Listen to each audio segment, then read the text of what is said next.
को संरक्षित करने के लिए और गारंटी देने के लिए क्या सरकार डोमिसाइल नीति बनाना चाहती है कि 43। एक बार फिर बिहार विधानसभा में डोमिसाइल की मांग को उठाया गया, जहां विपक्ष ने कहा बिहार के निवासी को संरक्षित करने के लिए डोमिसाइल नीति लागू क्यों नहीं हो रहा।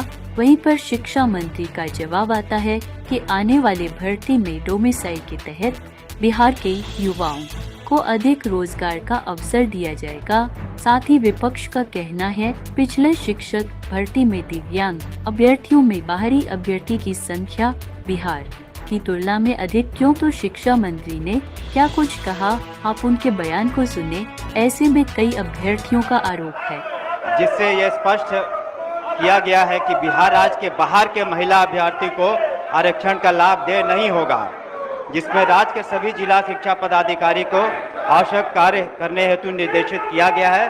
अगर माननीय सदस्य के संज्ञान में कोई ऐसे दृष्टांत आते, बिहारी 40,000 जो बाहर के दूसरे प्रदेश के थे वो लोग और 37,500 वो लोग थे जो पहले से नौकरी में थे महोदय, और ये 1,07,500 नौकरी देने का जो दावा किया गया सरकार की तरफ से महोदय, मैं उसके तरफ माननीय मंत्री महोदय आपका ध्यान आकृष्ट करना चाहता हूं। उस संबंध में क्या होगा महोदय। दूसरी बात एक और सुन लिया जाए, आपके माध्यम से मैं कहना चाहता हूं दिव्यांगों के संबंध में महोदय, मैं 25/5/2024 का जो प्रभात खबर है उसमें ऑथेंटिक ये सूचना है कि 43 अभ्यर्थियों का जो दिव्यांग अभ्यर्थी हैं उनको चयनित किया गया और उनको नौकरी मिली। उसमें से बिहार के सिर्फ 8 दिव्यांग ही बहाल हो सके महोदय, उनका क्या होगा। बैठ जाइए अमरिंदर बाबू।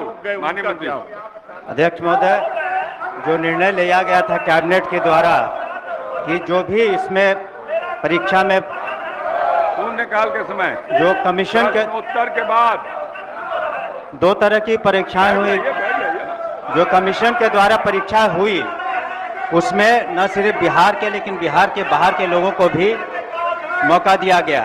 और दूसरी जो परीक्षा थी वो सक्षमता परीक्षा थी, उसमें जो लोग पूर्व से पिछले शिक्षक भर्ती में बाहरी अभ्यर्थियों को ज्यादा से ज्यादा नियुक्त किया गया तथा अभ्यर्थी द्वारा RTI के माध्यम से शिक्षा विभाग और BSSC आयोग से डाटा प्राप्त किया।